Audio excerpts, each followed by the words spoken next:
Good morning, ladies. Good morning po mga kapuso. Bangon na po tayo. Naku, umaga na. It's a beautiful Thursday morning. Mag-almusal na at tumutok dito sa paborito yung pampagising sa umaga, ang unang hirit. Ang petsa po natin ngayon ay 28 na po ng Abril. Huwebes na! At napakarami na naman namin hinandang gimmick ngayon sa mga naghanap dyan ng murang pampalamig, lalo na mga taga Maynila. Aba, wag na niyong balaki pang maligo sa Manila Bay. May balak pa talaga kayo, ha? Napakarami po ng tubig doon. Uy, paulit-ulit na yung paalala na yan, ha? Pero ito ha, mga Manileño, lalo na yung mga taga-Tondo, kanya-kanya na nang gawa ng improvised na swimming pool. Sa gitna po yan ng mga kalsada o sa basketball court. At mamaya, sisilipin po natin ang mga tinatawag na Tondo Resort na yan. Oh, diba? Ready na sila. Ang galing! At ang mga matatandang lalaki nasa pool. You would think ng mga bata. At hiwalay ang boys sa girls, mga ganyan. Paano nagkapalit ng tubig? Meron pong papalabas na tubo dyan? Ayan, mga alamin natin lahat mamaya. At ito naman pinakaabangang event of the year ng maraming Katoliko, ang beatification ni Pope John Paul II. This morning, muli nating babalikan ang mga alaala ng Santo Papa na malapit sa puso ng maraming Pinoy. Yan ay sa pamamagitan ng mga Pope memorabilia o mga litrato, kagamitan at mga kwento mula sa mga taong or mga kanyang pagbisita noon para sa World Youth Day. Kaya sabay-sabay muli tayo sumigaw ng, oy, naalala ko pa to. At yung feeling na kasama habang sinasabi to, JP2, we love you. Mamaya po yan. Uy, nakakapanindig balahibo. Naalala ko yun. Tapos nagka-camp out pa lahat, di ba, para makita lang si Pope Sa John. Miluneta, sa Full Hearts, that area, ay ang saya. Ang saya-saya. Pero mga kapuso, bago pang lahat ng yan, narito muna ang mga balitang dapat niyo malaman sa ating Top Hirit.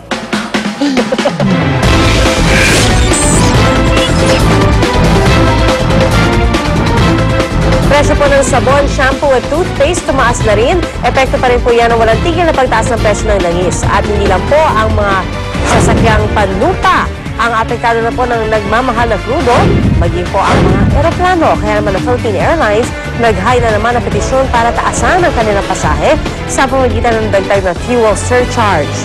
At mula po sa United Kingdom, sisilipin natin ang mga pinaka-latest na paganda para sa Royal Wedding of the Century ni Prince William at Kate Middleton. At ang beatification ni Pope John Paul II, gaganapin na po sa linggo. Ang paganda po ng mga Pilipinong Katoliko para rito, ating aalamin. At narito na po ang detalye ng mga balita. Sa tinipo ng init ngayong summer, hindi na sapat ang maligo na isang beses kada araw. Pero baka magdalawang isip po kayo na damihan ng paliligo dahil nagmahal na po ang ilang produkto gamit sa personal hygiene. Ito Lunes pa lamang, pumalo na po sa 3 hanggang 7% ang itinaas ng presyo ng ilang brands ng sabong panligo, shampoo at toothpaste. Kaya sa bawat brand po ng toothpaste na inyong binibili, piso po hanggang 3 piso na ang itinaas ng presyo nito, habang 25 centimos naman para sa isang maliit na sabon. Ang dahilan daw po niya na pagtaas ng presyo ng produktong petrolyo. Paliwanag ng Philippine Amalgamated Supermarkets Association, apektado raw ng mataas na presyo ng langis ang masasakyang ginagamit sa pagbiyahe ng mga sangkap na gagamitin para sa paggawa ng personal hygiene products. At bago pa nito, nagmahal na rin daw ang mga sabong panlaba nitong Pebrero. Mamahal na ang sabong maliit. Ito na last resort. Sabi na dahil sa fuel na ginagamit sa pag-travel nito. Pero 3 pesos? Kada isang toothpaste? Ang laki naman nun. Sukat ng toothpaste. Oo. Kasi minsan may ganyang kalaki, minsan may ganito. So parang yung dapat i-specify din nila kung gaano kalaki. Kasi baka naman kung sa sachet lang, hindi naman 3 pesos. 3 pesos na. Kaya dapat sa dulot pa rin yung yung umpisa ng pisil. Para masulit mo siya. At sa mga jet set naman dyan, mukhang madaragdagan ang gastos nyo dahil pa rin sa patuloy na pagtaas ng presyo ng langis. Yun ay dahil nagain na ng petisyon ang Philippine Airlines na humihingi ng dagdag singil sa fuel surcharge.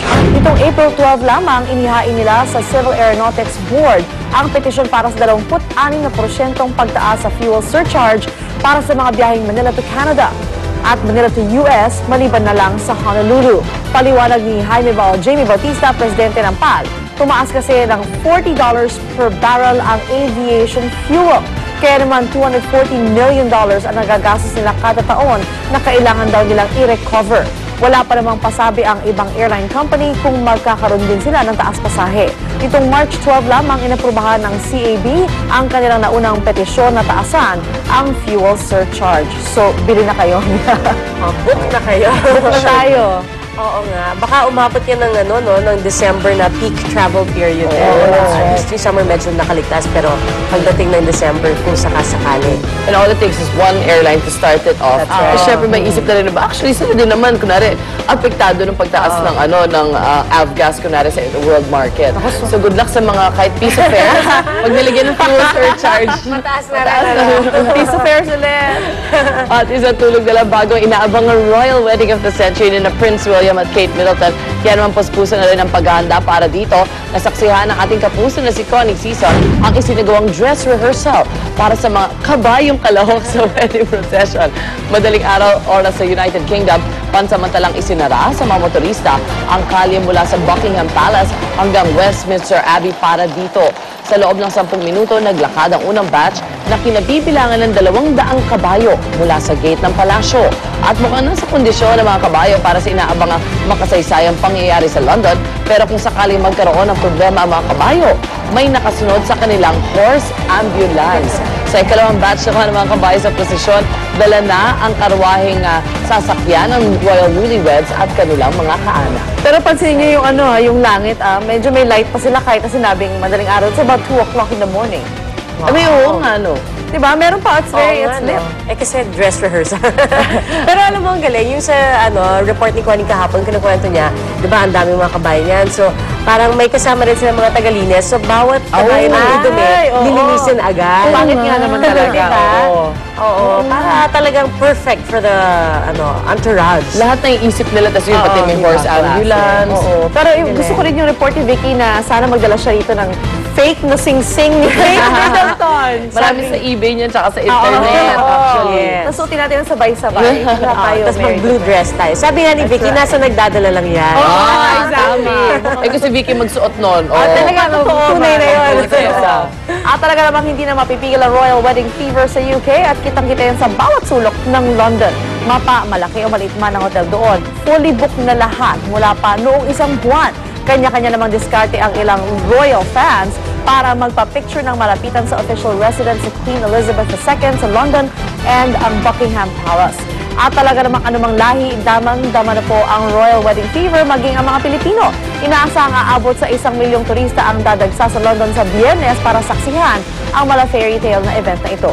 Pero kung ang iba ay nakapag-hotel pa, may iba namang nakontento na sa pagtatayo ng tent at nagka-camping para lang makita ang malapitan ang royal wedding.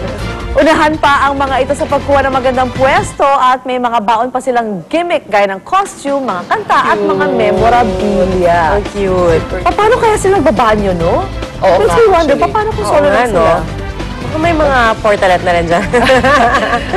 Mga katabing hotel.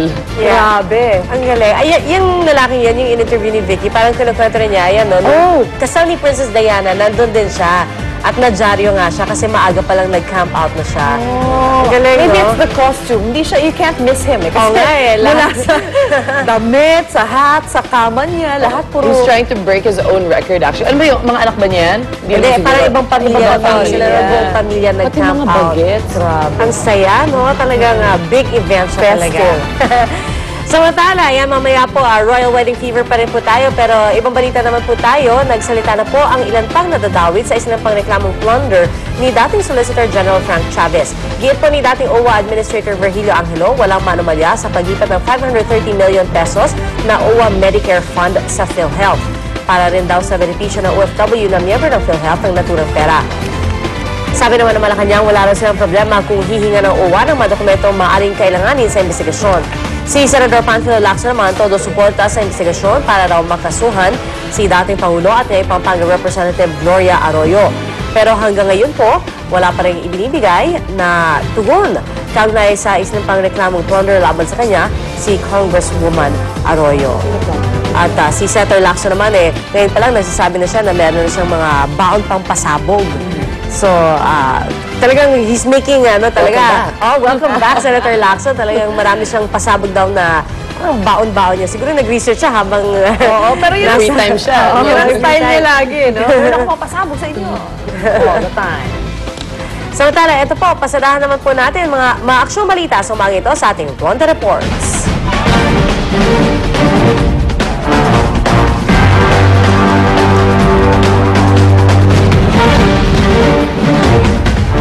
Sumiklab po ang tensyon sa Alaparao Compound kahapon matapos magpumilit ang mga residente na huwag papasukin ang matauhan ng Makati Police.